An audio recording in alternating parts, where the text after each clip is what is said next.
loa le tālua kuelo le whaimiti whakamorongo i le tua. Nāne tau whakai mai e tātou tali. Today we're going to talk about dreaming. Now we're dreaming and listening to God. Whakai mai e tātou tali lea tukuino ni ngā. Tātou Yesu o le mana malama o le raumanga. Orang balam malama. Varia menino maya. Fina harmoni o le atua mo i tātou.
Come, let us worship God.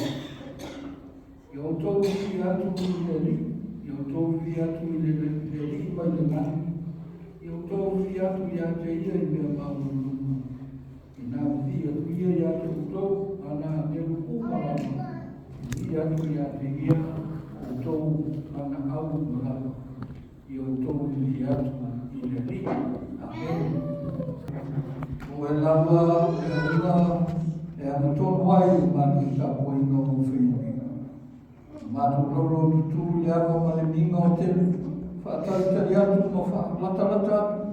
I le whio mai o oe o ngā nukari. Se I e te tōko hina, whaapairina I matu. I a whai ai le nesa o minga. I le moni ma le atu tō rawa whio maia. E ala le suafo o Yesu. Amen. Ia whapule au noa, ka ki e talu. Ka leo ka tau sa.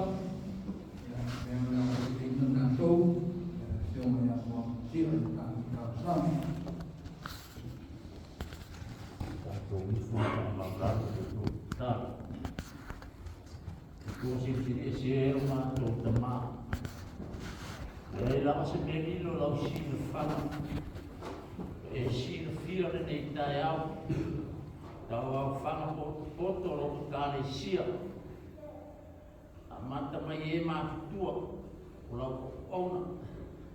Ia mani mamalo le kāresia. O mātua au whamu poto I o maru le nei tai au.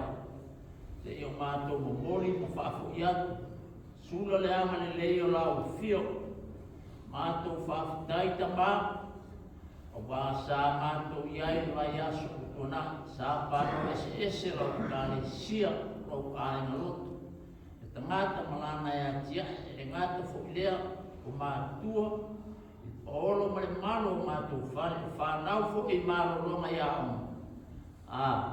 Whaafetai tere ta mai no wāngane lei, o mātua iai fia le nei tai au, I le manuia le file mu ma le fia mai ati oi, fo I matu mau atu lawa le viinga I lau fio, whaafetai tere ta mai no wāngane lei, le ai lava se me mātou tau I ai no wāngane le. Pau leo le ala mātou te ui atu ai.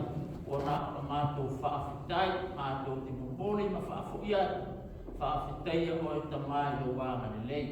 Whaafitai tamā, mātou māwhau whau le umi mali mamao le ala na mātou sāmalia. E ui lava na whea mai fo e ma pua ngā malau wala au pa ia i taini upa vai. Au pa mātou whaafitai tamā, o e amia le to e titi, ai ua le to e tele lo kāre sia, vi ia lava lau fio le mātou tamā. Mātou whaafitai tamā, te a mātou manatu le mamao mali umi le mātou malama. Tele fi tā ma whainga tā, e pitai o e tamā sa e wholau whatasi malau i kāre sia, o mātou iai file mu, o mātou tau mu male fia, le toe māsina, o le toe asusā o nei tau sanga, fo i atu lava matu maua tu pēle le inga e lau fio whaafitai tere. Ia tamā o mātou whaalata atu i o rungo le nei tai au, e ala mātou whaatou e senga, tamā e sira whila, e se ma sala lau i kāre sia, a mata mai lau auna, o le pa ia o le kāre sia i ona mai na ese. Tamā o mātou le alu o mātou te tino, mātou te se, le ai lava se si o mātou e tōru i lau sina whanga, o i mātou lau tangata e le atu, toa ma se le tātou māwhitanga. O le whantu e senga lau i kāre sia na nei tai au, wha mole wha lau kāre sia, e mātua se eo nai whanau wha mole. Mangano mātou se o mātou whaale tonu, mā sina o mou atu o mātou malanga. Ta mā mātou te tino lava o mātou se ma whaale tonu na tātou malanga. Whaalata lata atu e urungo ne te tai au e ala na mātou whaatu e sema. Whaamole wha mangano i mātou. O mātou mana onga ta mā mātou tālu. E whaamanuia i lau kāle sia lau o auna ma whatua ma le ainga ia iai lo wanga lei maua pēlo la koso i fua lau le lei maua ni o la manati wā tau sia lau i kāle sia pēo na e whililia ta mā mātou tālu ia iai lo wanga lei whaamanuia i le loa lau i kāle sia ie mātua e o nai whanau ia ama le lei ma whaamanuia, ie o mamai o loka kāre sia i te tono a inga ma whare mai. O mātou ta mai, o mātou tuinatu, ma si mai atu ki ati oe, o oe lava o le whomai.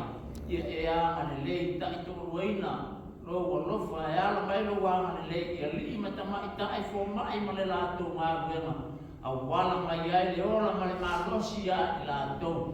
Mātou te sanga vi ia lava ola mātou ta mā anga le lei a inga te itasi o loka kāle sia o ai o le lava mai o i mātou lava o whai masui mātou te potu mātou te vi ia ola nei tai au ia anga le lei e o mamai o loka kāle sia ia iai lava lofa ma lo anga le lei o mātou mana onga whaafua loa lo lātou soifua whaawawa i pēr mātou mawhitanga malamalanga i nei tau sanga. Ai fōi atu lava matu mawatu le vi inga i lau whio. Whaamanuia i ainga taitasi. Whaamanuia whae lele ma pepe fōu. Whaamanuia i tupuranga lalo maoa. Whaamanuia i tupuranga talabou. Wā whia ngai mga ruenga i asu taitasi. Ia iai lau leo leoina ma lau whaamanuianga mo i la tupuranga lalo maoa. O e whea mai fōi ma māro longa ia onga, ta mā o mātou wāla au whaamolmoli. Ia iai la wānga ne lei maro morofa, ia lātou maua pēr le awa ma le mata. Ia ati oe a wā o lāgo fio lama le pongai o mele le uma. Ia lātou maua le poto mai ati oe. E mawani o lātou luma nai, ma nuia le luma nai. E vi ia ai lāgo fio, ai le o mātou tangata. Mātou tāta mai ne yaso, ia ko e sila fia ne yaso. Ana lau tāla le lei so se whata whai tau lama. Ta mā ia iai whaatasi ma le mana o lao fio. Ta auni fo ila ko auna e mōni mawina lau fina ngaro ne yaso. Ia mātou whāna mo longa ma le toa. mauni o mātou manatu, e whaawau e pēla mātou malanga, e fōi matu mawatu le viinga i atu oe la mātou ta mā, o lea la mātou ta tālu, iai nisi mea ma leo, iai la mātou ta tālu, ia whatonu mai, whasino mai, ia a o mātou ole mamala au atu, i lou lava swafa i Yesu ki riso, mātou fia ta tālu, le ta tālu na e ao mai, o mātou ta mai e koni langi, e ia lo swafa, ia o mai lo mālo, ia whaia lo whingano le langi pe whaia le langi. E fwoi mai a te mātou le asu nei o mātou mea ai tau le asu. E whamangaru i a te mātou i a mātou masala. E mātou fwoi, mātou whamangaru nātu i e wanga mai a te mātou. Au fwoi teitei nei mātou i whaasoso. Ai e la rea nei mātou ai rea. Wai o malo mana. A toa marina whakaulawa. E whamaro whastai, o tira, o tōu, i tāsama, i ane tua i o tua. Si o mai o ngā masai le whakatara nei, le tuti sā wa ngā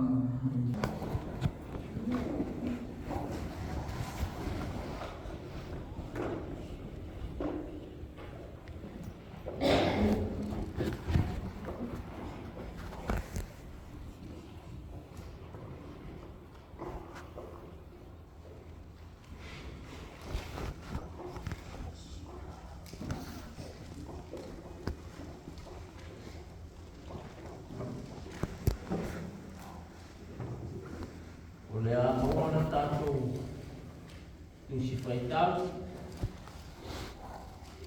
e le tusi mai le whenga ingi tuai, Isaia, mtau koeona siku maritoru, tātou whaitau whia wawa i le fitu, sa ia whaapau ma le iwa. Tusi mai le whenga ingi tuai, Isaia mtau koeona siku maritoru, whaitau mai le whaipu e fitu, se ia whaapau mai le whai upo iwa. O te vivi i le alofo o Ieova, o vi inga o Ieova, tusa ma mea uma o fua i mai e Ieova i ati i tātou. Ma lona anga le lei te le lava, la tō o te tali atu, a o tau tala mai i la tō. O te whaalonga e tulawa.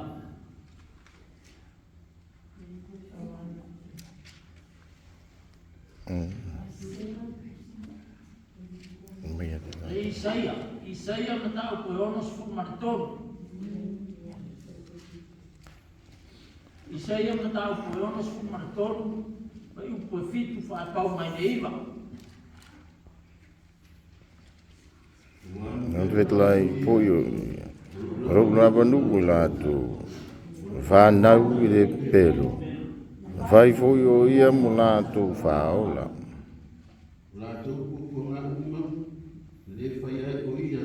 Lātu whiri. Whaola ina lātu re angelu malonduma. Na ia whatau ina lātu rona lofa malona angelei. Na ia si tia lātu ma ave ia lātu i aso umo anu mua. O le tātou tusi whaitau e rua, e a moa mai le whenga i ngafou, o le e peru, le mataka ko e rua, oi, e mangaria o le ne iaso, o le māteio,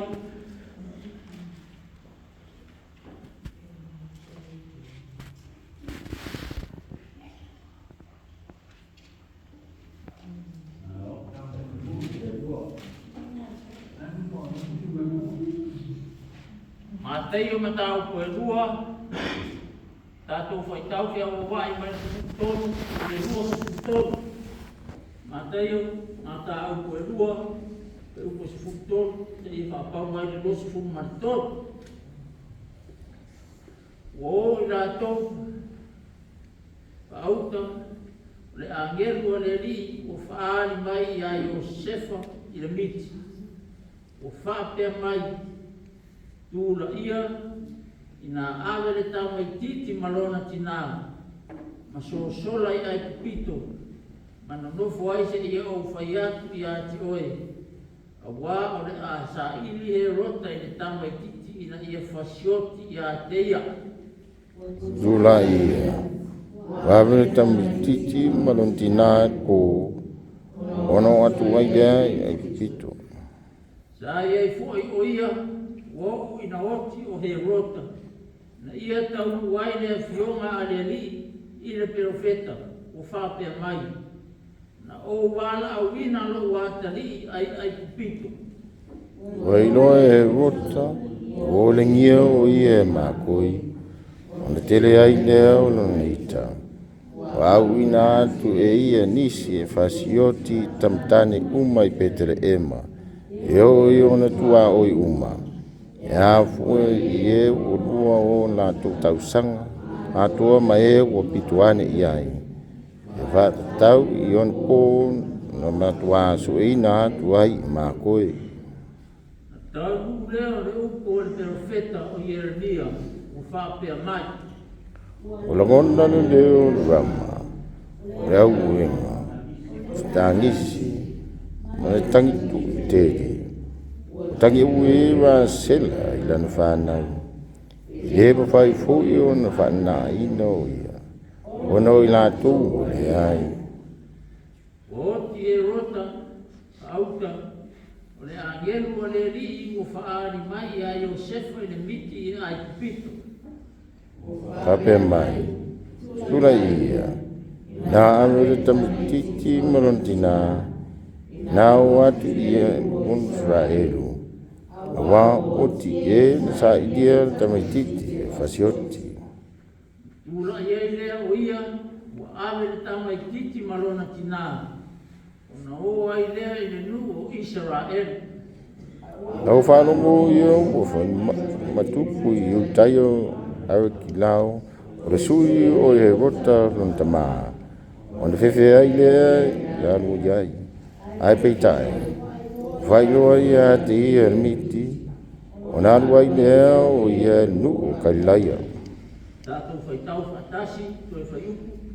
O fo tasi ai e ngoia na sueta. O nofo ai. Ina ia tanu ai kupu perfecta. E ingo o ia o na sueta.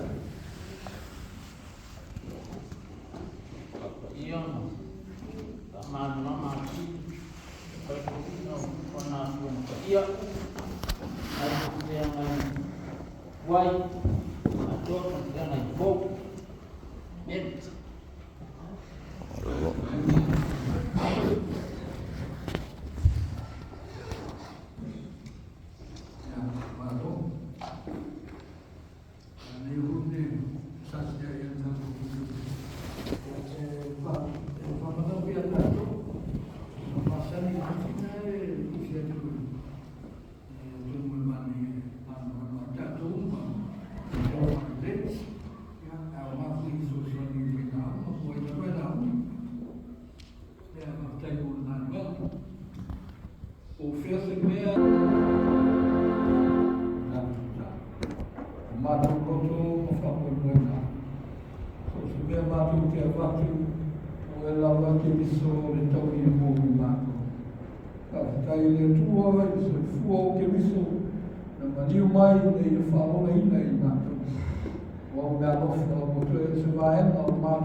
food for kids.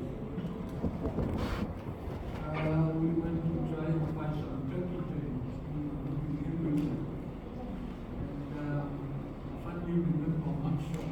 So we drove there, saw a new house somewhere close to Europe. And we went and did our shopping, some stuff, some turkey trays. And then we came to the counter to pay. There was a woman in front of us. Some woman, don't know anything about it. And then when she finished, we put our stuff. And our service in English and the kids can understand.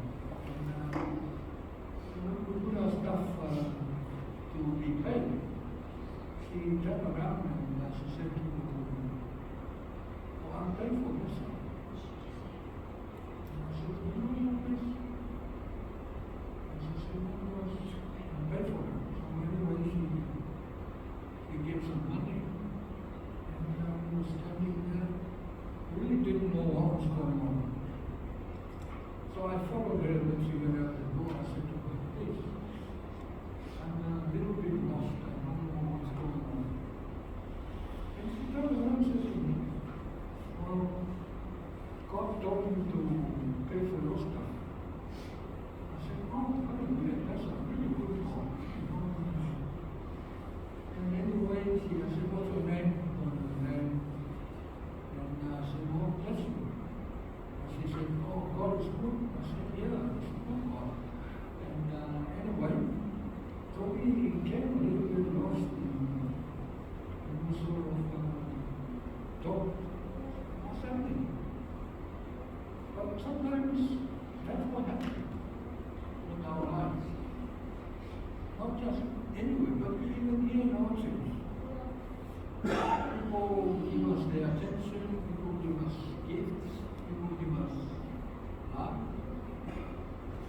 We will hug, we will shake hands, and sometimes we don't think much about it. But gestures and good things that we do does affect people. So what happened to us, we were talking and sharing, and thought, oh, it is a season of giving, a season of loving, and especially with God's love of giving His Son. And sometimes we don't really think about it. You know, we take it for granted. We just say, "Oh yeah, God gave us His Son." We don't really think about how incredible that is. It's mind-boggling that a God so big, so mighty, chose to give Himself in the person of the Son, so that we might not be damned or be taken to hell or shell. But this God that we continue to celebrate is the God that chose out of His own will to come and help us live, not just live this life, but live the life after this life. So as we come to kids and we come to close of this year, think about something nice that our mom and dad did, somebody else did, and let's all be grateful and thank God for the small things that sometimes we fail to thank God for. When we are told, now say, "Narana, therefore the eye may be." If they have a news, it does not tell you myself. Maybe we can do the same. Not necessarily the Kapelaka to go having to pay money. Remember, you go over the bishop dato. Tell the Majo in the train. After the train,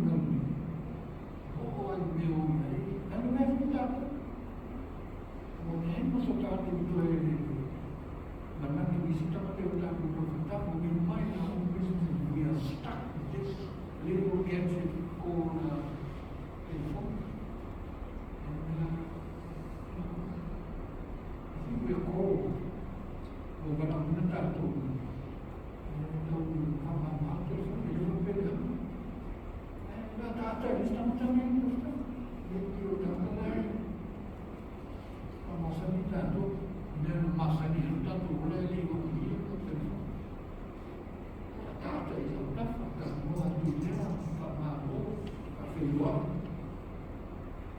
Maybe you will bring love to other people's lives. Io stavo in amore, non fa male, fa freddo. Su di loro non sta. Quando è stato un anno, il suo formato di mare a uno di una Ora nel cuore lì sa fare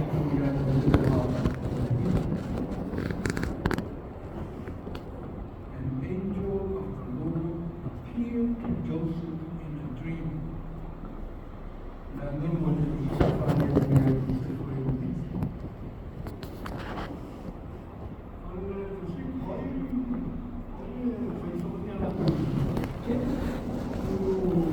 Dream about? You have some dreams? You remember about them? Yeah? Maybe you don't. I have that one. If you got to very big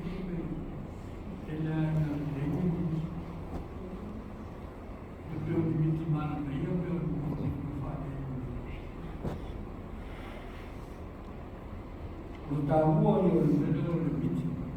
Na tukiwa na ndio limiti. Unataka kutengeneza utaratibu fulani.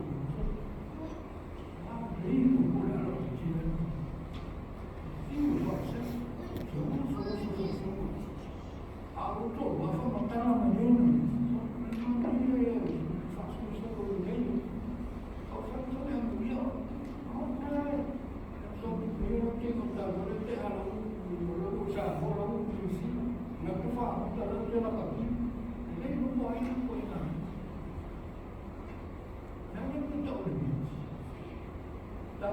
Tak boleh bikin lima orang buat. Kalau buat, ada bikin. Wah, orang yang sampai tak dia teman-teman dia pun mau berbuat. Mana itu?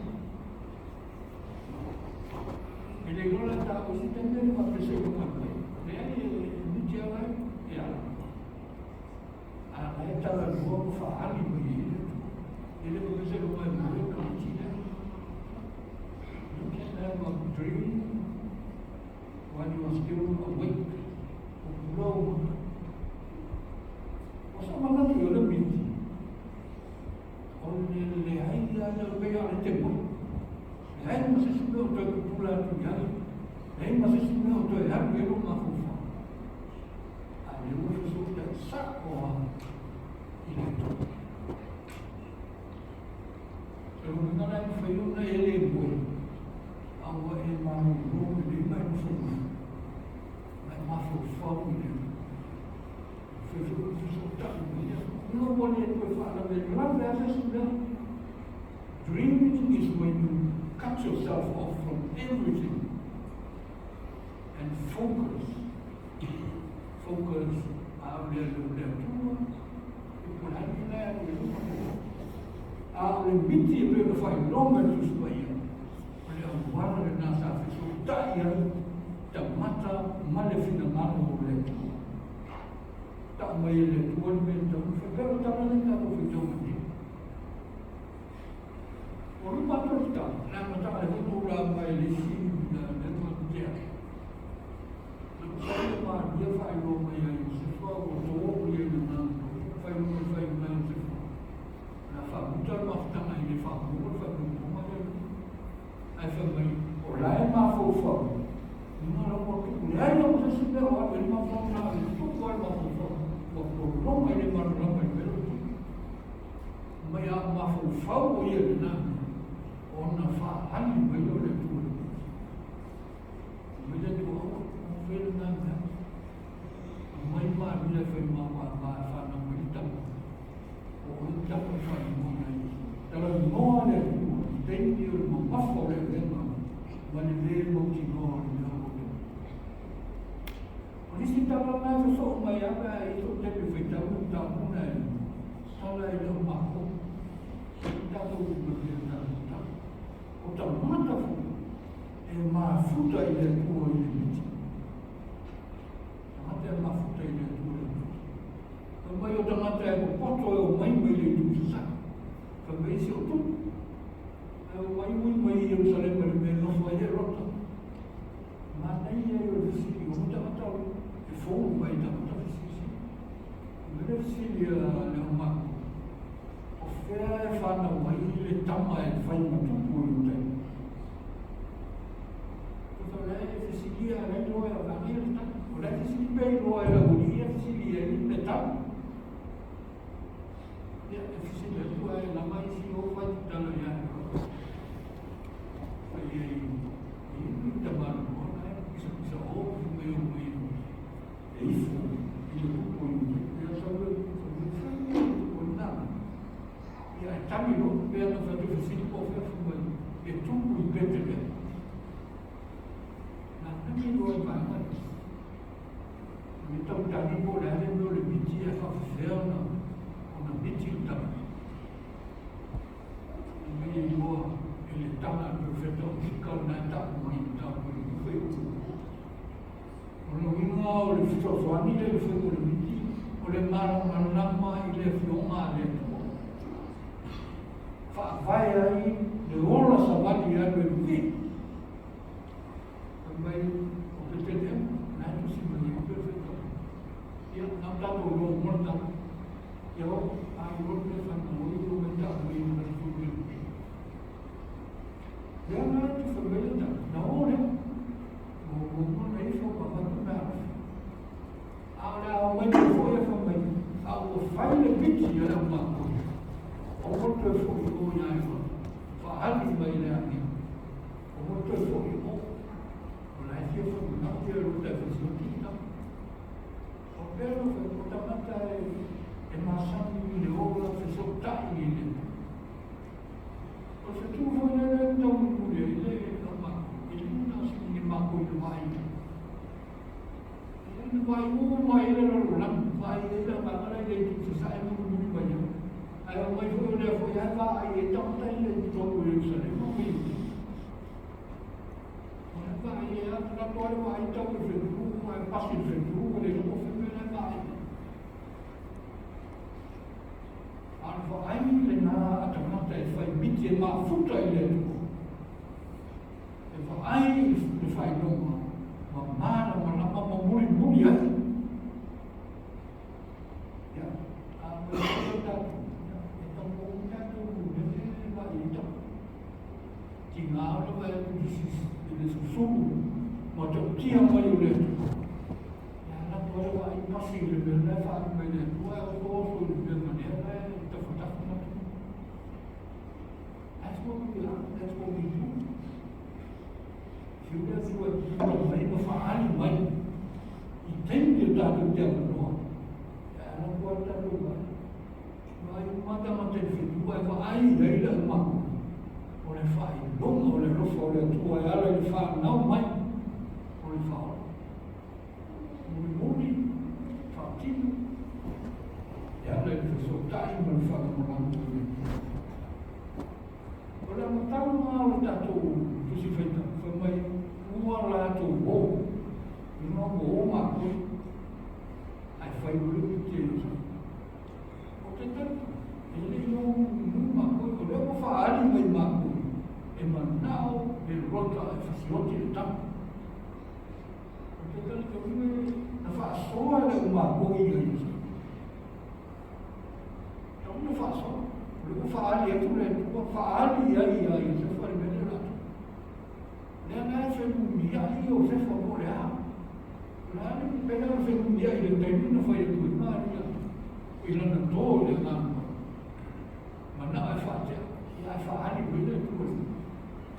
Depois eu falo e ele depois de 20, eu vinha e a rota não faz.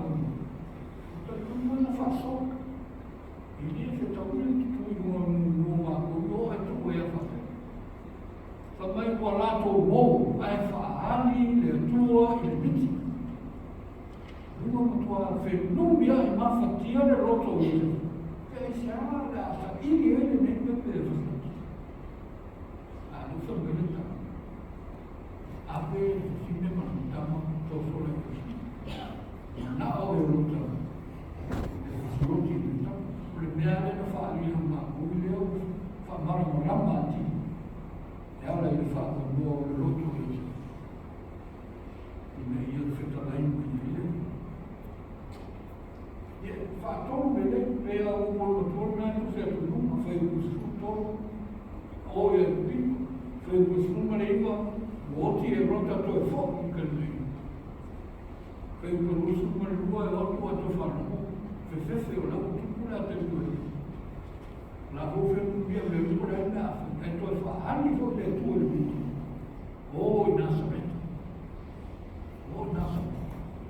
Mai ia le temi le titi e tesi. Na ola mai le lua tau sama se le tau le toro se fuga te tau. O nana fua ai le ola. Whaani e le tua ia i sefa mamia. Le tau singa le tau le titi.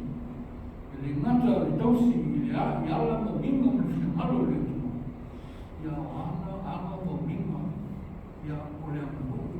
Ia ma tū maanga i pēnu masini e tau tau leo. Tā lua i o le mo tātou. Le ua tāu mai tēnu na kāu lamu i ose. Awa wala i tātou sosania tātou ma tātou uti.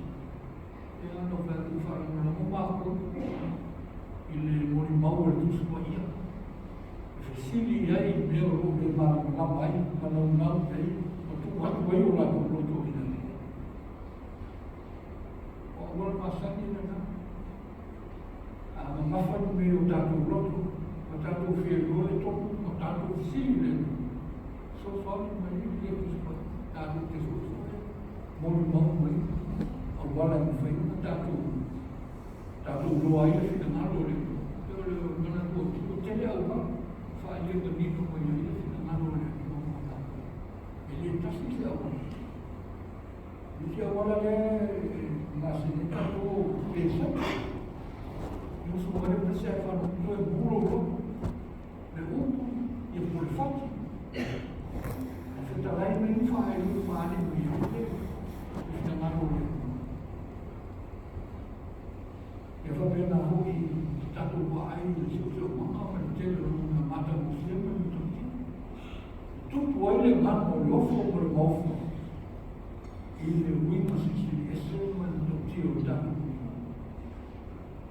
e anda vendo o lema então aí ele lofo muito da mata ya tá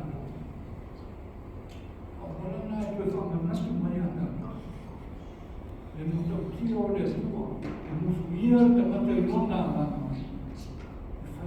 ale mama foni na e non so dia tanto la tanto figlio loro e mamma le tu non mi tau tanto che fa tino ma foi a le te e fa ali quelle lo fole e le nata tu quando uscita e a uscita come mai e foi uno vai vedere questa e a fare che fu matata mea na e tasi mui kona o soso menta mo fai se mune te fai mele mele leia ta para te ta ko pai tu tu o la no wala no fai na la fu se no na o no me no ni ya te o la ta tu ya no na ta tu no se fai biti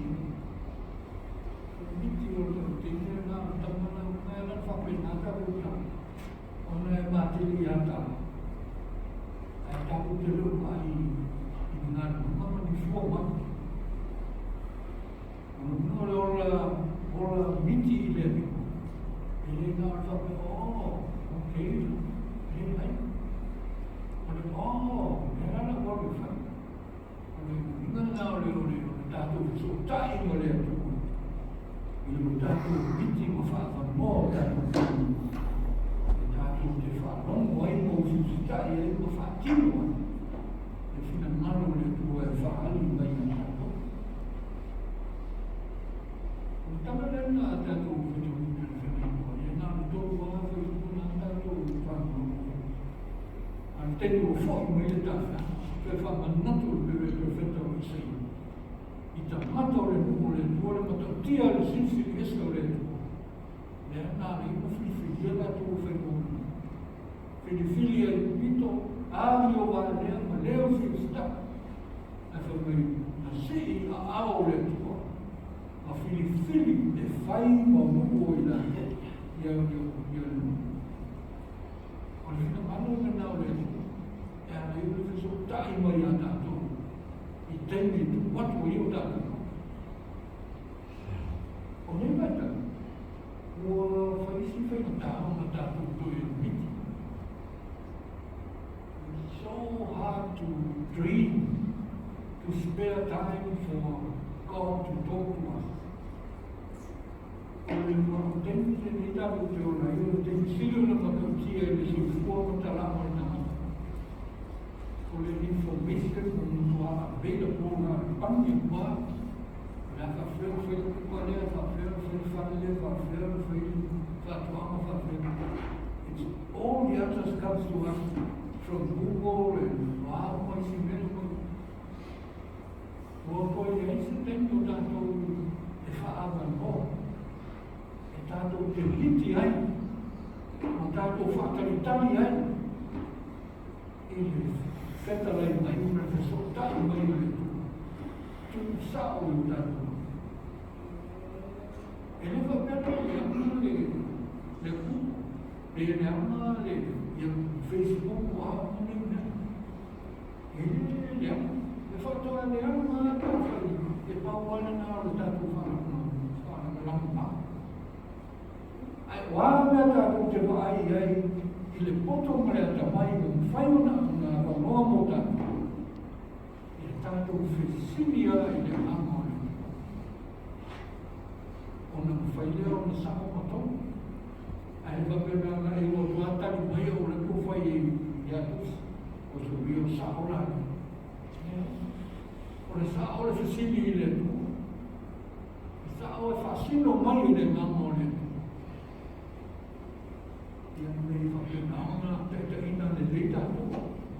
There's so much information, disinformation, misinformation. We are lost, we are looking for the basic ai loa i tātou. O te aru e a wina mai le nganga e whamanatu ma wao tō i mea uma no wao tō i hau. E anu whaetuele le au. Amu ia tātou o tēra le information e whaetu tātou no. E iau tātou poto fua tātou tere i au. Ai ma whaetu na whaina i tātou. Ka ni taura tātou wā o mau. I le whaasino mana le tua ala i rona whatalai mai ka tātou. Ka wā tātou nei. Ai tātou mani tātou whamana tumina le Christmas. Ka whiwhero na tātou ora. E whiu tama te whaasino mai a tātou ora. Ka whiwhero na e pu. E te iau o wala no mesi si whio o pepera. Ka whiwhero na ona e ora whakapau ka whiwhero. E ai o le ora e whakapau. E ana whio mai i la mani. O mima nā o le ora e whakapau. E o mona whiu te skunta o whamana tiu. E tau whaali manino, whaatinu. Mōna, he came not just to teach, but to live the everlasting life, so that we can all live it. O le winga le nā o le whio mai o le hau o le, ma le liu tino tamata o le tua. I nei e tātou mōri mau, mātou nola whatasi, mātou mōri mawina o le manu. O le manu dawa lea o le hau o le whatasi o le. Ia, o tātou. Ia no tātou e whitalai ngā lea tō. Ia whairi whāwhangoa o tātou te. Pea o na whaani le tua i au mata mao whanu tua e ala i mita. Toke nā mata wile ko i au e maa mata e a wha awa noa o tengi i a moro roto. A whainga mata o mia tua. A masi ai te mia tata te whumia e le tu la fo ina tata o ele. Pea o na nefu sopo le tēno la i e whākontonga o mai ai le kore whasuma. Ai le whapena e mai ai le whākonga le wha. Tēne o wala le whaari manino mai e whina manu e. Ia tēne na tatu le wha. Le whaari mai a whai ana roto o hipi, whai ana roto o kusi, whai ana roto o waila. E le whina manu na le tu fava no da te mi da te fa no afa ina te da te fia te na e tola ia no fa sino ai no fa tu tongo ia no da tu bola i ia da tu monti no rona fa ali mai no fina no sa ke na no da tu bola ia nei na ta e o la ma i fa fa nilgo le li ita whaalia i sefa le miti. Tele a wama e whaalia manino mai le whina mano le tuko o mō tātou i le sofa manu mano i Yesu le te miti. Amen. Fitu se lau mō fu e mō le tuko na.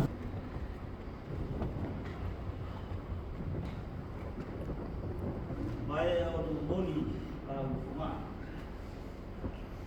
mai foi tole ni tuoi ya wan tatu ban len tatu ban fui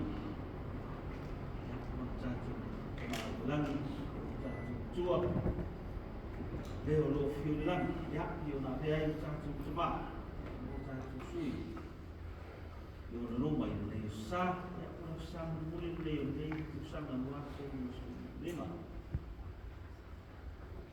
o ko mas ne tro eu que fai do masanga o trafu menino le taio do masanga ai fatu pula le taio le ala tau ila o tau fai pu e le matila mo le o filoa awa le o to tua prima le malanga le kalesia sa tau pe o mai le o rua i se kone me le rua i minute le o rua i tu lao le tu sanga ai ala le lei mo le lofo le tua leo o tatu sa o ima o mali ai o oi fse e o na upo le tunu haftai le tua wa o e tau fo i malo le tetu folo le tunu ai fa so tua foi e ala i logo lofo mo lo le le o te tak i fai ngā malanga le kalisia wa so i fua lau le leila o auna mafutua mai se le pa i o le ai ngari te nade foi pa i ai ni tupa au ai no tupu mai ngawe e mai ngana ai no papa mai no tupa fa ai ale fa utalo roto le kana la e fa tua ya to fritua ma tau si sa au ma se yo o yalo mai i o e tama e ui e sa san fuea le forama le kalesia ala ila wala au pa ia inisio le kalesia o e a mia le to tas ai tu le to lasio la fa ya le viinga e foi pe i ta ma ya wala to singa mo na le fai tatu mau fifia da sa mo mundo le sama